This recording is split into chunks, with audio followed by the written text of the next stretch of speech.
समय विषय चिंतन होता है, उसी समय विषय भोग की आकांक्षा जागृत होती, उसी समय विषय देखने की इच्छा होती। मोबाइल है तो जिस समय आप अपनी शैया पर जाएं स्विच ऑफ कर दें, उसमें मैसेज घंटी आने का कोई भी रास्ता मत रखें। मान लीजिए आप उपासक हैं भगवत प्राप्ति के, 30-35 वर्ष ये नहीं था तो सब मर नहीं गए थे, और बोले इमरजेंसी, जब इसकी 30-35 वर्ष से पहले इसकी कोई रचना नहीं थी, मुझे लगता है, क्योंकि 30-35 वर्ष में ही इसका विस्तार देखा है। नहीं तो कभी किसी के पास मोबाइल नहीं, कोई बड़े अधिकारी तो इतना बड़ा वो, इतना बड़ा वाला वो ऐसे रखते थे। नहीं तो मोबाइल तो हमें लगता है 30-35 वर्ष, तो फिर इमरजेंसी कैसे चलती थी, कैसे चलती थी इमरजेंसी? और आप ब्रह्मा हो क्या कि इमरजेंसी संभाल लोगे? स्विच ऑफ करो। जो सब इमरजेंसी संभालने के लिए तैयार, रात दिन न सोता है, वो हर समय जागृत रहता है, वो हमारा आराध्य देव है। स्विच ऑफ करो, चिंतन लगाओ श्री जी का। ये जो रात्रि के शयन के समय मोबाइल में इधर उधर दृश्य देखने हैं, अपने सर्वनाश का बीज बोना है। मान लो, हमारी प्रार्थना मान लो, ये उस समय मन आपको परेशान करेगा जब कमरे की सिटकिनी अंदर से बंद होगी। सबसे प्रार्थना है रात्रि के शयन के समय। तो बोले फिर ठीक है 10 बजे तक देख लेंगे मोबाइल, इसके बाद शयन के समय भजन कर लेंगे। होगा ही नहीं। क्या तुम देखना चाहते हो? प्रिया प्रीतम के सिवा और कुछ क्या देखना चाहते हो? वो तो सुभग सुंदरी सहज सिंगार, सहज शोभा सर्वांग प्रति सहज रूप वृषभानुनंदिनी। हमारी स्वामिनी जी की सुंदरता छुपाने के लिए आभूषण पहनाए जाते हैं, औरों को तो आभूषण सुंदरता बढ़ाने के लिए। यहां छवि के छिपाए बे को ऐसे के दास होके क्या देखोगे मोबाइल में? क्या देखना चाहते हो? वासना की क्रीड़ा, और तुम उस क्रीड़ा को देखना चाहते हो? परमार्थ के पथिक हो। देखना है तो प्रभु को देखने की वृत्ति रखो, अन्यथा मूंद लो आंखें। प्यारे, महान फल प्राप्त करोगे। सबसे प्रार्थना है एकांत में मोबाइल रूपी दुश्मन से बचो, क्योंकि जब आप गंदी बात कहीं देखोगे तो आपके अंदर वैसे ही चिंतन बनेगा, वो ऐसे ही लगेगा मैं भी ऐसा करूं, मैं भी ऐसा भोगूं, मैं भी ऐसा देखूं। मान लीजिए आप, जब हमारे शास्त्र कहते हैं कि पशु पक्षियों के मैथुन को भी नहीं देखना है, अगर ऐसा एक बार दृष्टि पड़े तो मानसिक प्रणाम करके दोबारा दृष्टि न देना। और आप मोबाइल में ऐसी चेष्टाएं देखोगे, कैसे आप भगवत भजन करोगे? कैसे भगवत प्राप्ति का उद्देश्य रख पाओगे? ये कलयुग की बहुत महीन चाल है कि उसके बिना काम नहीं चलेगा और हम तुम्हें काम से युक्त कर देंगे। इसके बिना काम चलेगा नहीं, तुमको रखना पड़ेगा, और जब तुम इसे रखोगे तो हम काम अपना कर लेंगे। कलयुग ने कहा हम अपनी व्यवस्था बना लेंगे। यहां कह रहे जब आप नींद में जा रहे हैं तो बिल्कुल मानो मृत्यु शैया पे जा रहे हैं। आपको उस समय नाम जप में बहुत ध्यान देना है, कहीं मन बहक ना जाए। तो क्या होगा, 5-6 घंटे जो आप लेटोगे ना, वो भी भजन हो जाएगा। हमारा जो सततम योमाम स्मरति नित्यशा है ना, ये पूरा हो जाएगा। नहीं, उस समय हम सो जाएंगे तो हमारा 6 घंटे का वियोग हो गया, 6 घंटे भजन रुक जाएगा। और ये 100% पक्की बात अनुभव की कहते हैं, यदि सोते हुए भजन करोगे तो जगते, कई बार तो पकड़ा है कि अगर आधे पद में बेशुद्ध हो गए तो वो पद पूरा जगते ही शुरू हो गया है। मतलब बीच में स्थिति भागवती की रही। जैसे बेहोश करते समय हमने कहा था जब ऑपरेशन के हमें बता देना, तो उनका बाबा अब इंजेक्शन लगाने वाले हैं, तो वो 1 मिनट हमें केवल दीजिए, अपनी चित्तवृत्ति। तो जब होश आया तो वही पहले चिंतन चल रहा था, वही चिंतन। जैसे सोने के समय बेहोश हुए तो जगने के समय वही चिंतन, ऐसे ही इंजेक्शन से जब बेहोश हुए और जब होश आया तो वही चिंतन चल। बहुत बड़ा चमत्कार अभ्यास का है। नींद खुले तब से लेकर गाढ़ नींद आने तक स्मरण में कभी रुकना नहीं। और आपको एक छूट दे रहे हैं। कभी कभी क्या होता है कि एक मंत्र में, एक नाम में जैसे बहुत देर अभ्यास करते हैं तो मन उबने लगता है। इसका स्वभाव है, ये अनुभव की बातें कहते हैं। इसका स्वभाव है नवम नवम। नहीं तो ये मतलब, तो इसको हम लोगों ने कैसे फंसाया है। जैसे गुरु मंत्र जप रहे, अब 2-3 घंटे लगातार गुरु मंत्र जप, अब इसको उबन बढ़ी, अब ये छोड़ रहा है बीच बीच में, पता चलता है छोड़ना चाहता है, छोड़ रहा है, तुरंत इसको नाम में फंसाया। अब थोड़ी देर नाम में चला, फिर उभरा, बहुत विचित्र है ये। अब उसको फंसा दिया। उस पीछे की बात अभ्यास के समय, नमामि समीशान निर्वाण रूपम विभुम व्यापकम ब्रह्मवेद स्वरूपम। चिंतन, पदगान कर रहे, ये भगवान शिव पदगान कर रहे हैं और उसका चिंतन, निर्वाण रूपम विभुम व्यापकम ब्रह्मवेद स्वरूपम। अब अपने यहां अवसर है, सुंदर सुंदर कोई पद, गुरु मंत्र जब करते हुए मन जब उमने लगे, राधा वल्लभ श्री हरिवंश, राधा वल्लभ श्री हरिवंश, राधा वल्लभ श्री हरिवंश, इसमें भी उमने लगे। शुरू कर, जोई जोई प्यारो करे सोई मोही भावे, भावे मोही जोई, इसमें भी उबले लगे। सुधा निधि का कोई एक लाइन ले लो, ब्रह्मेश्वरादि सुदुरूह पदारविंद श्रीमत् पराग परमाद्भुत वैभव, ब्रह्मेश्वरादि सुदुरूह छोड़ना नहीं है, तू भाग में नवम नवम दे रहा हूं, नवम नवम। इसको फंसाने के लिए आपके पास अस्त्र हो, जैसे यहां चाकू, यहां पिस्तौल, तलवार, ये वो सब बिल्कुल वीर सजा रहता है, ऐसे ही अपने लोग सजे रहते। छोटा राधा, अब एकदम चिपक गया आके तो कैसे मारे, तो छोटी चाकू है ना वैसे, राधा राधा राधा, थोड़ा दूरी राधा वल्लभ श्री हरिवंश, थोड़ा और दूरी गुरु मंत्र, बड़े बड़े अस्त्र अपने पास रख ले। बहुत भाग रहा है तो फंसा दिया। प्रथम यथावति प्रणव श्री, अब लग पूरा पदगा, पूरा पदगा उसमें लग, प्रथम यथामति प्रणव। भोजन पाते समय ऐसा अभ्यास किया है, 1 घंटा के पहले भोजन नहीं होता, चाहे 2 रोटी पाना हो, समय लगता है भोजन। आराम, एक एक नाम, एक एक, कुछ भी हल्ला मचाओ, कोई फर्क नहीं पड़ेगा, अपना चलेगा। अभ्यास स्नान के समय, भोजन के समय, किसी क्रिया के करते समय, किसी से बात करते समय, सोते समय, ये विशेष स्थान जहां में सावधान रहना है। यहां भजन छूटता है, ध्यान देना, यही भजन छूटता है। चलते समय, क्रियावान होते समय, प्रसाद पाते समय या किसी से बतराते समय, ये सब भजन के छूटने के स्थान है और यहीं पकड़ना है भजन को। जब आपको बिल्कुल न लगे तो मानसिक सब बंद कर दो और गुनगुनाने लगो। जो धुनी आपको अच्छी लगे उसी में नाम, कोई नाम लेके, संसार का चिंतन न होने पावे, चाहे जो कुछ तुम जहां तुम्हारा मन आवे, गंगावरी गोदावरी, कुछ भी, भागवतिक चिंतन के सिवा संसार के चिंतन न होने पाए। पहले ऐसे अनन्य बनो, फिर बाद में अनन्यता आती, रसना कटो जो अनरट। हाँ भी विषय चिंतन कर रहे हैं, प्रपंच कर रहे हैं, बोले रसना कटो जो अनरटो। और नहीं बोल सकते, प्रपंच बोलेंगे बस, रसना कटो, ये शब्द वहां नहीं आते। पहले हम आपको छूट देते, भक्त चरित्र, भगवान की चरित्र, नाम कीर्तन मंत्र, जो भी चाहो, संसार का चिंतन मत होने देना, पहले ये पकड़ो। फिर आगे चल करके जब पवित्र हृदय होगा तब ये निष्ठा आती, रसना कटो जो अन रटो, निरखियन फुटो नयन।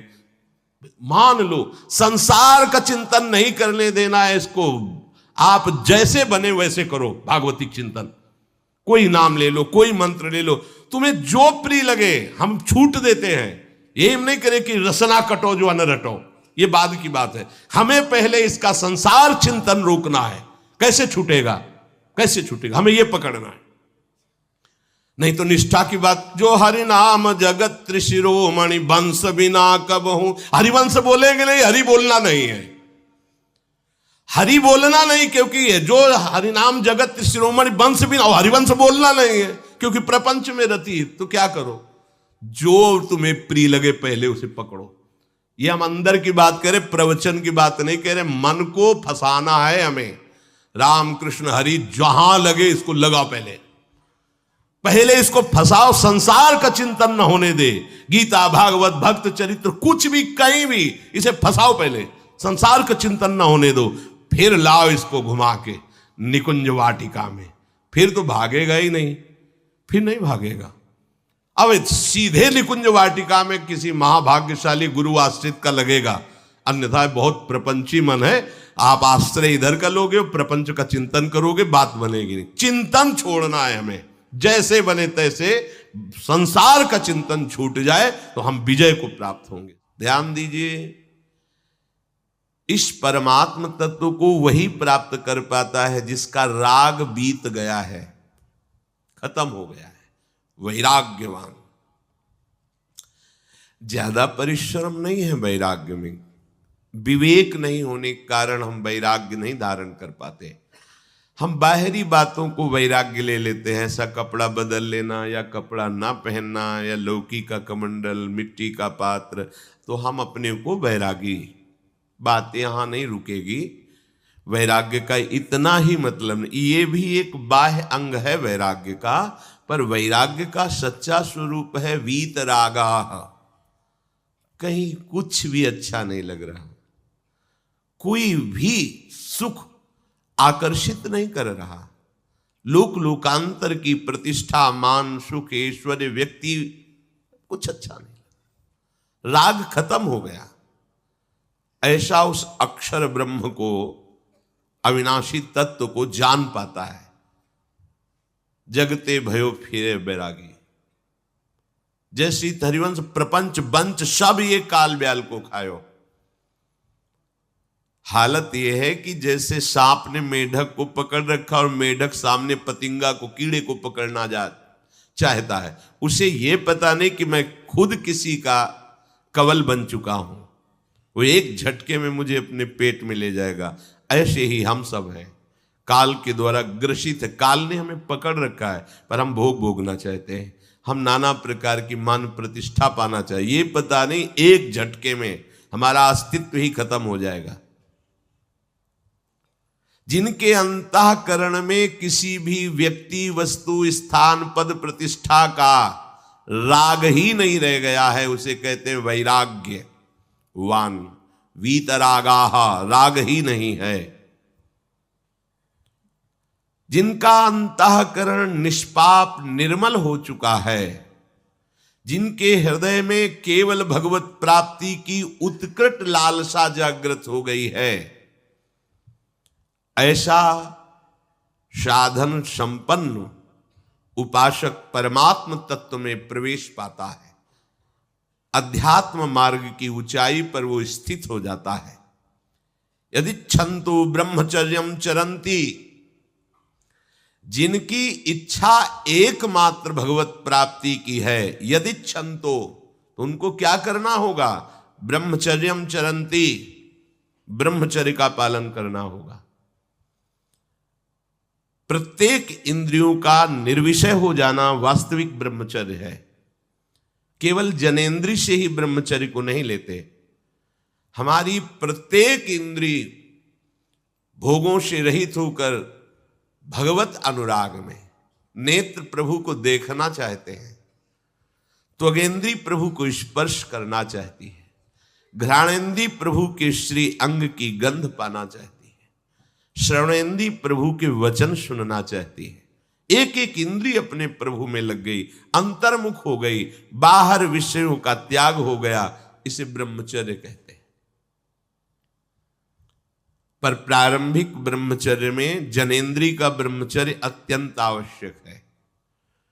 यदि जनेंद्रिय जन्य व्यभिचार दोष से युक्त है तो कदापि उसे भगवत प्राप्ति नहीं हो सकती। शुभ गति व्यभिचारी शुभ गति चाहे असंभव। और भगवत मार्ग में सबसे बड़ा दुश्मन यही व्यभिचार दोष है, काम। इसी से हमारा हृदय मलिन होता रहता है, अंधा बटे और पड़ा चबाए वाली दशा रहती। कहते हमें 50 वर्ष हो गए। अरे 50 जन्म हो जाए, तुम व्यभिचार करो, गंदी बातें करो, गंदे चिंतन करो, सो समय व्यतीत करें, अनंत जन्म व्यतीत हो गए, भगवत प्राप्ति हुई क्या? 50 वर्ष से भगवत प्राप्ति हो जाएगी क्या? 5 मिनट काफी है भगवत प्राप्ति में, एक बार नाम काफी है। वो स्थिति तो लाओ। बार बार बहिर्मुख वृत्तियों के द्वारा विषयों में सुख बुद्धि कर लेने से हमारा सारा का सारा अध्यात्म चिंतन बदलता रहता है, इसलिए लाभ नहीं मिल पाता, एक रस चिंतन नहीं रह पाता। बार बार विक्षेप ये विषय करते रहते हो, हम सहते रहते हैं और भोगते रहते हैं। एक बार तो हिम्मत करके उठो, अब लो नशानी अब ना नशई हो, एक बार तो दृढ़ बनो। बस मन के अनुकूल चलने की बात को तुम्हें रोकना होगा, तभी तुम्हारे अंदर यदि क्षण तो ऐसी इच्छा जागृत होगी। पक्का पक्का ऐसा ही है। जब हम किसी विषय के वेग को सहते हैं, विषय नहीं भोगते हैं, तो मन बहुत जलाता है। उस जलन में फिर एक ही बात होती है, बस भगवत प्राप्ति हो जाए, झंझट खत्म हो जाए। कब तक हम इसमें चलेंगे? एक बार भगवत, वो जलन हमको भगवत प्राप्ति की इच्छा प्रकट करती है। अपने लोग क्या करते हैं, जलन को मिटाने की कोशिश करने लगते हैं, तो भगवत प्राप्ति की इच्छा क्या, भोग प्राप्ति की तृष्णा जागृत हो जाती है। भोगे हुए भोगों को बार बार भोगने की इच्छा का नाम तृष्णा है। बाहर और भीतर से कोई सहयोगी नहीं, जल रहा है उपासक, तब रास्ता निकलता है भगवत प्राप्ति का, तब इच्छा प्रकट होती। अब नहीं, बहुत जल लिया, अब तो केवल प्रियाजू के समीप जाना है, अब तो प्रभु के सानिध्य में रहना है, नहीं इन भोगों की जलन में जलना है। पर यहां तक पहुंचने के लिए जलना होगा, तभी लिखा सहित सहित बाढ़ है भगति तास्तिति क्षस्व भारत, क्योंकि आगमा पाइनो अनित्यास, ये नाशवान काम क्रोधादि तुम्हें प्रेरित करेंगे, तुम इनके वेगों को सह जाओ, ये स्थायी नहीं है। आगमा पाइनो है, आने जाने वाले हैं, और ये सहन करने से नष्ट होते हैं, भोगने से बढ़ते हैं। यदि क्षंतो, अगर भगवत प्राप्ति की इच्छा है तो ब्रह्मचर्यम चरंती, ब्रह्मचर्य का पालन करना ही होगा, इसमें कोई गुंजाइश नहीं, क्योंकि आप चल ही नहीं सकते। ध्यान से सुन लो, ये मनोरंजन का मार्ग नहीं है, इसमें मन ही मार तनहारिक वृंदावन में गाज, इसमें मन मारना होगा। प्रायः ये मन को दुलार करने वाले लोग कभी भाग्य से सत्संग में भी आ जाते हैं, कभी श्री विग्रह के दर्शन करने भी मंदिर पहुंच जाते हैं, कभी तीर्थ याटन भी करते हैं, पर इनका कोई लक्ष्य नहीं होता। आज सुन लिया सत्संग, बढ़िया है, लक्ष्य नहीं होता। यहां लक्ष्य वालों की बात हो रही। यदि क्षंतो, यदि तुम्हारी ऐसी इच्छा जागृत हो रही किसी जन्म में भगवत प्राप्ति करनी, तो ब्रह्मचर्यम चरंती, आप सच्ची मानिए, जिसके निकालने में तुमको सुख की अनुभूति हो रही, उसको रोकने में कितनी सुख की अनुभूति होगी। उन्मत्त हो जाओगे, बहुत जल्दी आपके सारे के सारे करण भगवदाकार होने लगेंगे यदि आप ब्रह्मचर्य का पालन करेंगे। शरीर स्वस्थ, हल्का, मन प्रसन्न, नींद आदि पर विजय, कितने गुण ही गुण।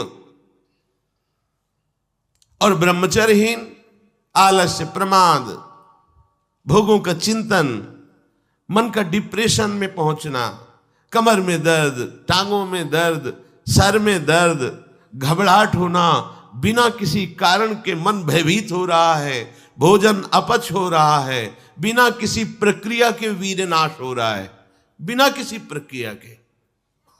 काहे को मृत्यु स्वयं स्वीकार कर रहे हो, ये मृत्यु है। चाहे भगवान दत्तात्रेय जी बोल रहे हैं या भगवान कपिल देव जी बोल रहे हो, जब उपासक को संबोधन करते हैं भगवत प्राप्ति के लिए, तो कहते हैं कि इस भोग वृत्ति को साक्षात मृत्यु रूप देखो, ये मृत्यु है तुम्हारी। जब शरीर राग त्यागना है तो तुम शरीर से भोग भोगोगे, तो आसक्ति शरीर की पुष्ट होगी, आसक्ति भोग सुख की पुष्ट होगी, है नहीं। कितने दिन शरीर रहेगा, कितने दिन भोग रहेंगे। विचारवान बनो, ब्रह्मचर्यम चरंती, ब्रह्मचर्य का पालन करो। उपासक जो ब्रह्मचारी होता है उसका खिला हुआ चेहरा रहता है, जैसे कमल खिला हुआ, बिना किसी कारण के उसकी मुख मुद्रा में प्रसन्नता होती है। जो ब्रह्मचर्यहीन होता है बुझा हुआ चेहरा होता है, तेजहीन, बिना किसी कारण के वो शोकग्रस्त लगता है। बैठा है, आपको लग रहा है शांत है, लेकिन आप चेहरे को देखो, वो एक शोकग्रस्त है, कुम्हलाया हुआ चेहरा, अशांत चेहरा। मुख प्रसन्न, तन तेज विराजा, यह है ब्रह्मचर्यम चरंती भगवत आराधन संपन्न उपासक का। जैसे आग में पैर रखते हुए कोई चले तो कैसे चलेगा, ऐसे ही ब्रह्मचारी की पहचान है।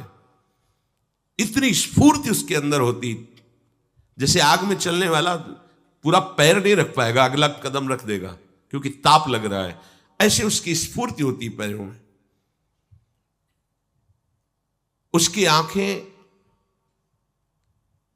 एकाग्र रहती है, चंचलता इधर उधर या बार बार झपकना, यह विषयी पुरुष का लक्षण है।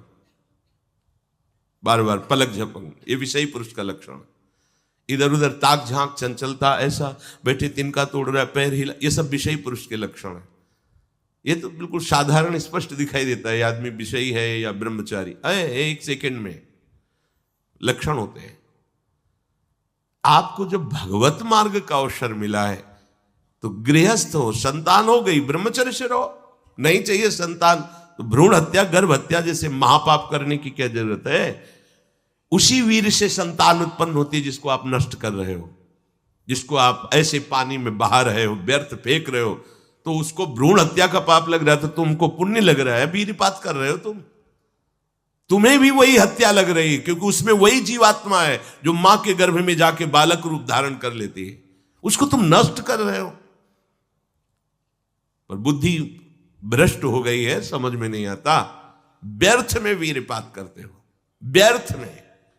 तुम्हारा भजन बनेगा, तुम अध्यात्म के योगी बनोगे, मजाक है अध्यात्म का मार्ग।